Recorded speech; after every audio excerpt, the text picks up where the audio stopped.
Papatuloy ng ating kwento ay makikita na nagtagumpay si Lloyd sa pagliligtas nito kay Javier at pagsasali ng mana nito dahilan para si Javier ay maging isang ganap na Sword Grandmaster na kung saan mabilis lang nitong tinalo ang Skeleton Dragon na kalaban. Samantala, makikita na dahan-dahan na nabubuo ang Skeleton Dragon at ito ay sadyang plano ng ating bida para damunhin ang katawan nito. Matapos noon ay may mensahe na nagsasabing ang pagdamana nito ay kanya nang nakomplito at tinatanong siya ng messenger kung gusto ba nito na alisin ang naka-attach na kaluluwa dito. Nanlilisik mata at tila may plano ang ating bida na sumagot ng oo. Makikita na mabilis naman agad itong nakapasok sa loob ng katawan ng Skeleton Dragon. Sinabi ng messenger na ang kamalayan lang ni Lloyd ang na-teleport sa katawan ng dragon, kung saan kailangan niya talunin si Targa para ma-obtain ang Skeleton Dragon. Dito rin ay napagtanto ni Lloyd ang ginawang pag-transfer ni Targa ng kaluluwa nito bago pa man siya tuluyang mapaslang ng Reyna. Maya-maya ay napalingon ito sa kanyang likuran, kung saan nakita niya si Targa na nakaluhod. At ito ay nagsalita, na tila ikinabigla ng ating bida. Sinabi ni Targa na siya ay ipinanganak na may sumpang mana na tinataglay, kung kaya dahil dito ay nakaranas siya at ang kanyang pamilya ng discrimination mula sa mga kapitbahay nito kaya naman maging ang nanay niya ay tinatawag na siyang demonyo at dito ay tuluyan ng umiyak si Targa. Habang patuloy sa pagsasalita ay makikita naman na tila naaantig ang puso ng ating bida sa mga sinasabi nito. Pero joke lang pala, dahil tinawag nito si Targa kaya naman napalingon ito sabay sabi ng ating bida na, ano naman ngayon? Sabay isang malakas na straight punch sa mukha ni Targa kasabay ng di may pinta na pagmumukha ng ating bida ang tuluyang tumapos sa buhay nito. Samantala sa labas ng katawan ng Skeleton Dragon ay makikita sina Javier at Queen Alicia na tila nagulat sa nangyari, at ang walang malay na katawan ni Lloyd. Nang makabalik na sa ulirat ang ating bida makikita na malapit ang Skeleton Dragon dito at sinabi ng messenger na, ang Skeleton Dragon na ito ay meron ng bagong personality, kung saan maaaring mag-set ng relationship ang ating bida sa Skeleton Dragon. Kaya naman sinabi ni Lloyd na siya ang tatay ng Skeleton Dragon na ito. Pero tila umamba ng isang atake ang dragon, kaya naghanda ang dalawang Swordmaster. Nagtataka naman si Lloyd kung di ba gumana ang kanyang pag-brainwash dito. Pero ang ginawa ng dragon na animoy isang atake ay para sa himpapawid pala at nag-form ito ng isang hugis puso sabay tawag sa ating bida ng daddy. Napangiti naman si Lloyd habang tila biglang nadismaya naman ang dalawa. Paglapit ni Lloyd sa dragon ay sinabi nito na bibigyan niya ito ng pangalan, at masayang sinabi na tatawagan niya ito bilang si Draggy. Nasa isip ng dalawang Swordmaster ay napakasagol ng pangalan na ito. Pero si Lloyd ay masayang-masaya dito. Samantala habang nakatingin si Queen Alicia ay naisip nito na si Javier ay nasa antas na ng pagiging Grandmaster, na kayang labanan o magpabagsak ng isang Diyos. At si Draggy naman na may masagwang pangalan, pero kayang wasakin ng isang buong kontinente kahit ito lamang mag-isa. At si Lloyd na kayang wasakin ang buong mundo sa isang iglap lamang, at dito ay nasabi ni Queen Alicia na si Lloyd ay hindi na niya kayang kontrolin pa. Kaya tila, nalungkot ang Reyna dahil dito. Kinabukasan, dahil sa kaguluhang nangyari ay humingi ng paumanhin ang Reyna sa mga tao at ipinangako na siya ang mananagot sa lahat ng nangyari. Sinabi rin nito na hindi nila malalagpasan ang disaster na ito nang walang nasaktan at sinabi na nagpapasalamat ito sa isang tao. Kung saan napatingin ito kay Lloyd, habang si Lloyd naman ay sumisenyas at nagmamakaawa na wag itong sabihin ng Reyna.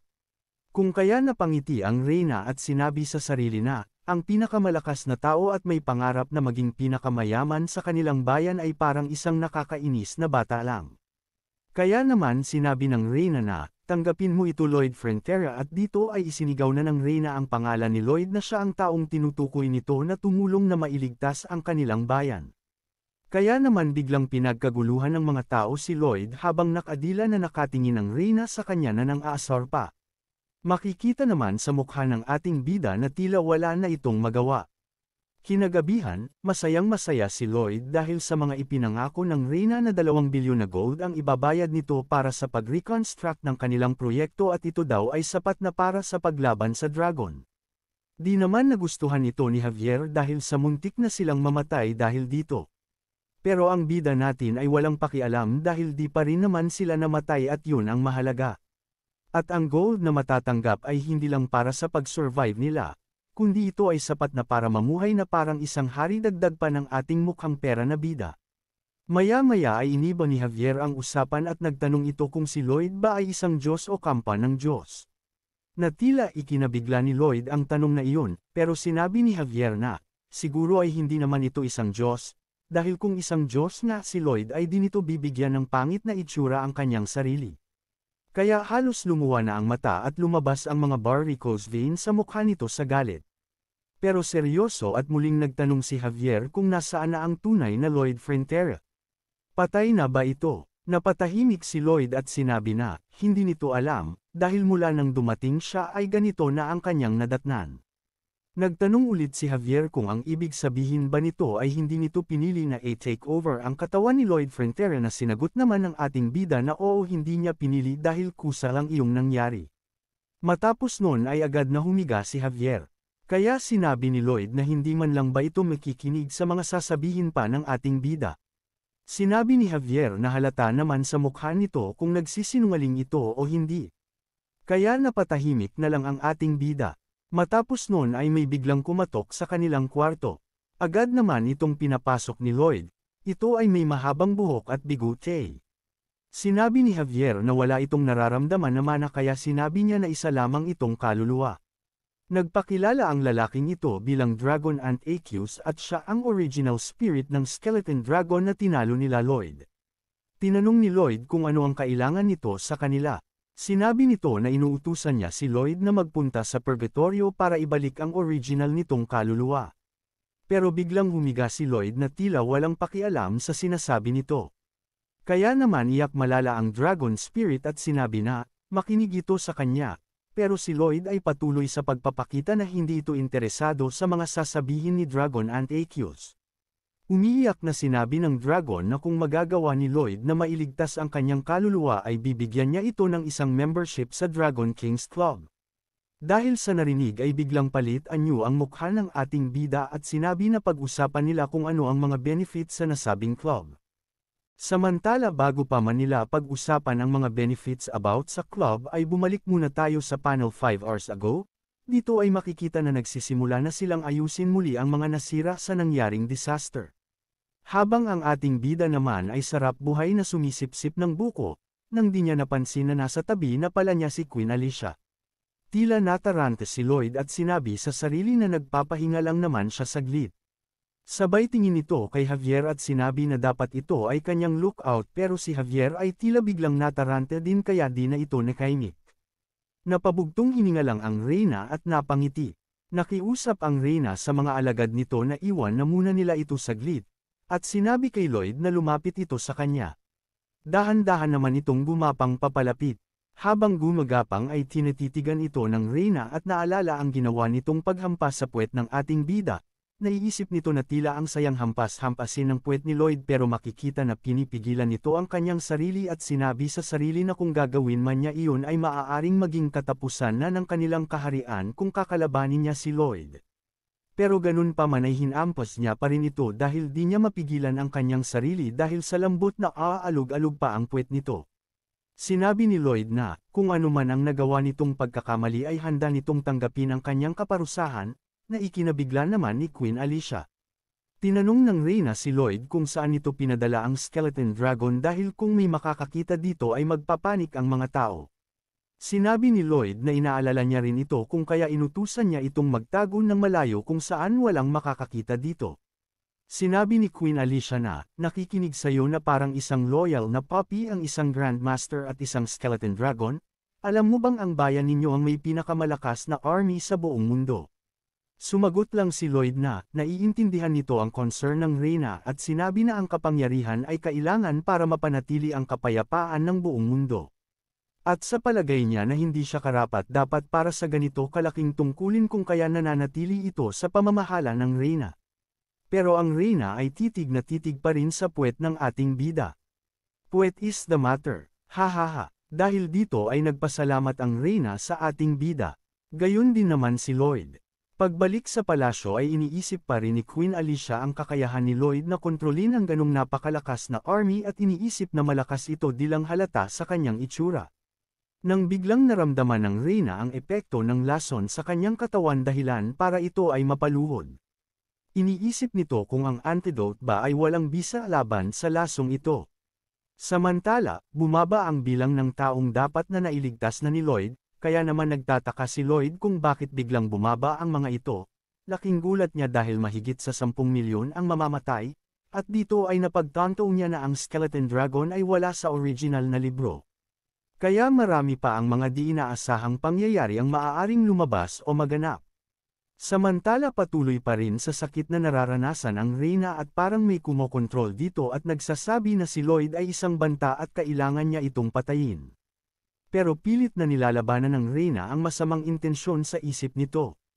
At sinasabi na si Lloyd ay hindi masamang tao, pero tila mas nanaig ang negatibong pag-iisip ng Reyna kaya agad nitong kinuha ang kanyang espada.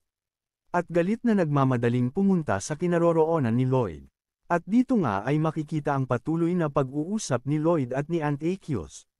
Ikwenento niya kay Lloyd ang mga nangyari at kung bakit kinuha ng King of Hell ang kanyang kaluluwa. Magpapatuloy pa sana sa pagkwento ng tungkol sa buhay niya si Aunt Achios pero pinigilan na ito ni Lloyd. Habang si Javier na nakatayo sa likod ay tila may naramdaman mula sa labas. Mahinahon naman itong pinakikiramdaman ni Javier. Sa kabilang banda ay nakatayo na sa harap ng pintuan ng kwarto nila si Queen Alicia. Sinabi ni Antipas kay Lloyd na wag nito kalimutan na may matatanggap itong isang special benefits kung saan magkakaroon ito ng bonus life, na kung saan sakaling mamatay ito ay maaari itong mabuhay on the spot. Habang makikita na si Javier ay tila naghahanda na sa maaaring mangyaring pag-atake.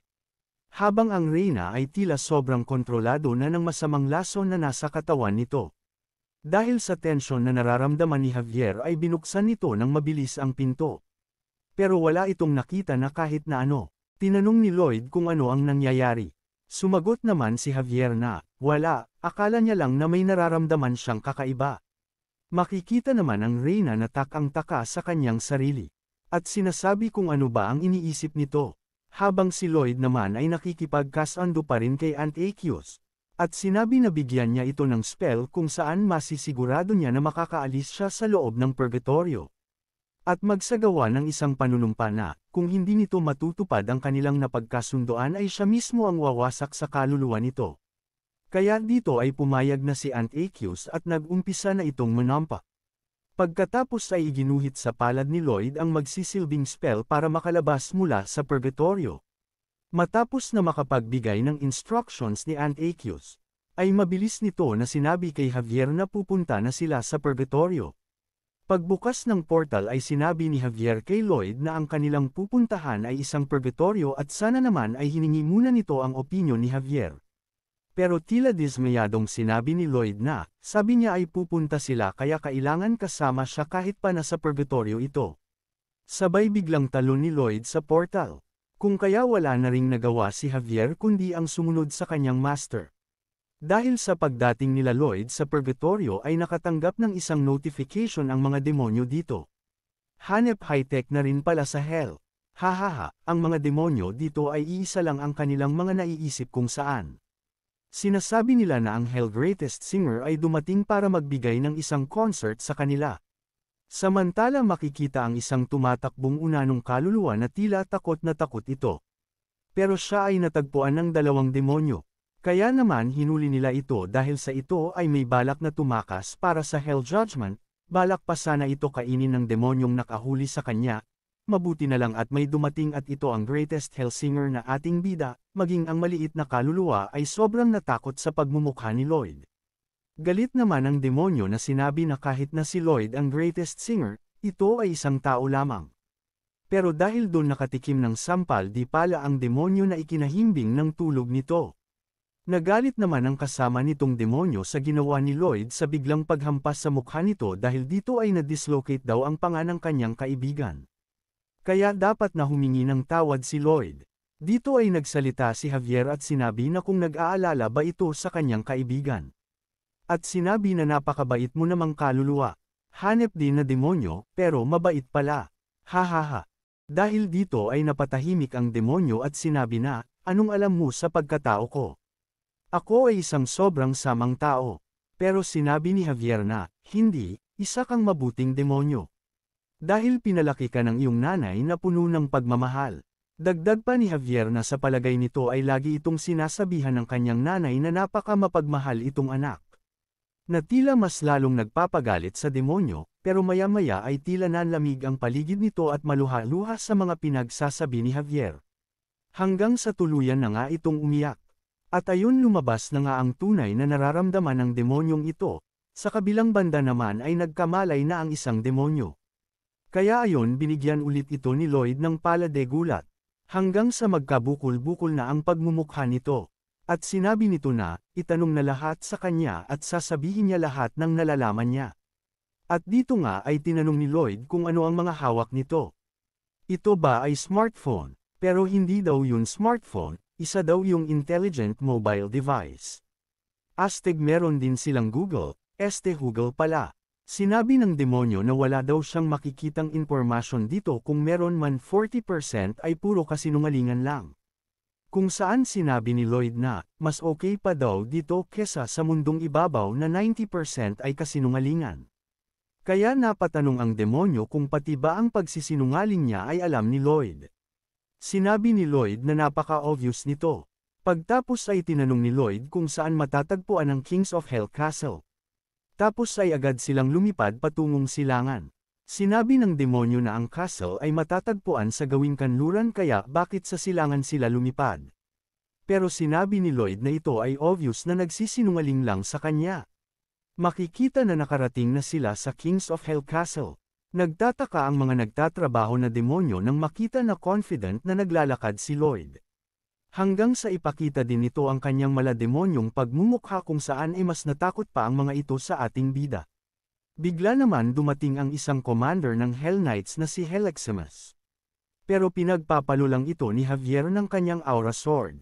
Matapos noon ay narating na ng ating bida kung saan naruroon ang King of Hell. Sinabi ni Lloyd sa isip nito na, alam niya na hindi lang isang panaginip ang naranasan niya dati. At dito ay bumati pa si Lloyd sa King of Hell. Sinabi ng King of Hell na sobrang busy nito.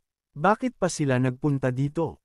Pero napadila lang si Lloyd sabay sabi na, kung gusto ba ng King of Hell na matapos ang mga trabaho nito sa loob ng isang araw lang.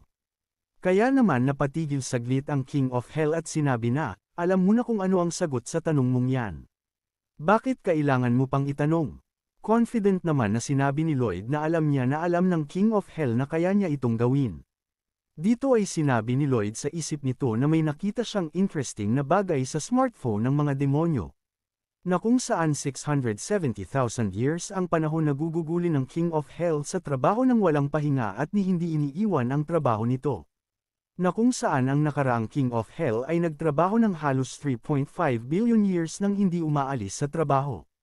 Kaya ito ay na-depressed at tuluyan nang nabawian ng buhay.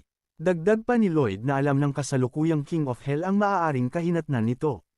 Dito nga ay nagtanong na ang King of Hell kung paano ni Lloyd magagawa na bigyan ito ng pahinga tuwing gabi. Napangiti si Lloyd sabay sabing ito ay isang trade secret.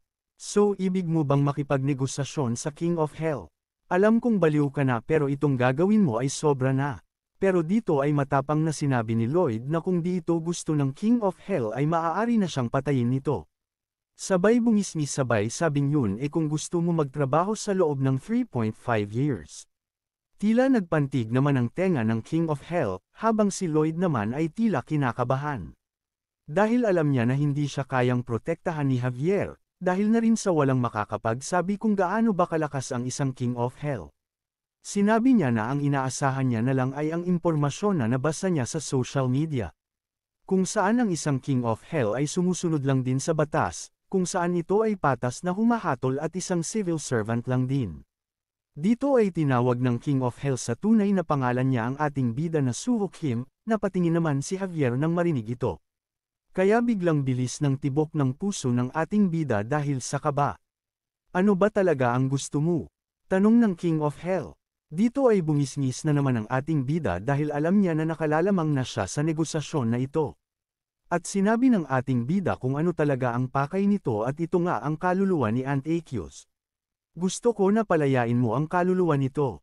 Sabi ni Lloyd, nagsagawa ng tila isang magic ang King of Hell. At ipinakita ang tila nakakulong na isang dragon na kaluluwa. Sinabi nito na isa lamang itong dekorasyon para sa kanya. Matapos nun ay nagtanong ang King of Hell sa ating bida, kung paano niya ito mabibigyan ng oras para makapagpahinga tuwing gabi. Sinabi ni Lloyd na ito ay sa paraan ng laying down railroad tracks. Ang sobrang daming trabaho nito ay siguradong malaking problema, pero ang isa sa pinaka nagbibigay pressure dito ay ang pag-sentence ng King of Hell sa mga kaluluwa pagkatapos ay dadalhin sa transported gate para sa reincarnation, kung saan ang mga kaluluwa ay tinutulak ng kariton isa-isa. At dahil sa mahina at pangit na daan, ang nga ruta ay paulit-ulit na nagbabago, at dahil sa mga walang utak na demonyo ay dito naghahanap ng ruta na kanilang magagamit. Kung kaya ang King pa rin ang problema sa paggawa ng bagong ruta. Kaya naman kung gagawa ng railroad si Lloyd ay mababawasan na nito ang problema ng King of Hell. Matapos nun ay sumang-ayon na ang King of Hell at naghanda na ito ng isang kontrata para sa construction. Kaya ngiting tagumpay ang ating bida. Pagkabigay ng kontrata ay sinabi ng King of Hell na hindi niya ito matutulungan para sa mga supplies at workers. Kaya bahala na ito na humanap ng kanyang sariling mga workers na magtatrabaho. Sabi ng King, sinabi ni Lloyd na ang pagbibigay ng trabaho sa iba ay ang kanyang specialty. At gamit ang smartphone ay kailangan lang mag-send ng notification sa lahat at masusolve na ang kanilang worker problem. Agad naman na napunta sila Lloyd sa labas ng kastilyo ng hari, kung saan tumambad sa kanila ang isang tila malaking bowl ang itim, kung saan ito ang nagsisilbing daan ng reincarnation. Bigla naman nagtanong si Javier kung ang pangalan ba talaga nito ay Suhukim. Pero kahit sino ka man, sabihin mo kung ano ang plano mo, sabi ni Javier. Nagtataka naman ang ating bida na kahit alam na ni Javier na hindi siya ang tunay na Lloyd. Di niya pa rin naiisip kung ano ba talaga ang mga nasa isip ni Javier. Sinabi ni Javier na, katulad ng sinabi mo sa King of Hell na ikaw ay gagawa ng 100 na gawa sa bakal. Sigurado ka ba na kaya ng isang bakal tumagal sa lava na iyan? Mayabang na sinabi ni Lloyd na, syempre naman. Kaya nga sinugal ko na lahat para dito. Matapos nun ay makikitang nakatanggap ng notification ang mga demonyo na may magaganap na concert ang ating bida. Kaya naman makikita na tuwang-tuwa ang mga ito, at sila ay nagmamadali na magpunta.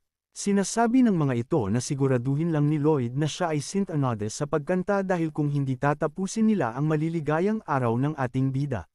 Dito ay makikita na nakatayo si Lloyd, habang ang mga demonyo naman ay sumisigaw at pinapakanta siya.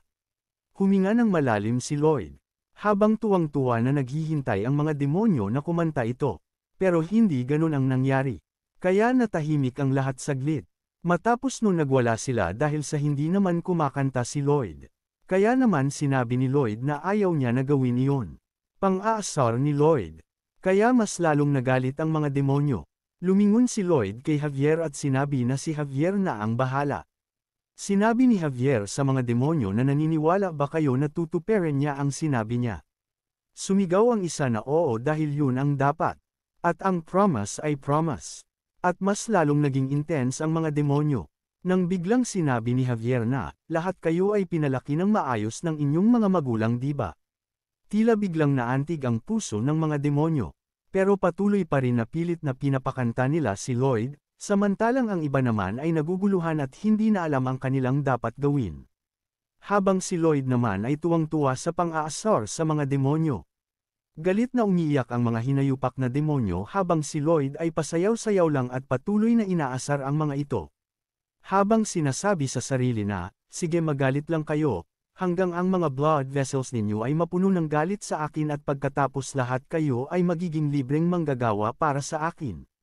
Maraming salamat sa panunood. Kaya naman kung gusto mo na masubaybayan ang ating kwento ay i-open mo lang ang notification bell pagkatapos mo na mag-subscribe.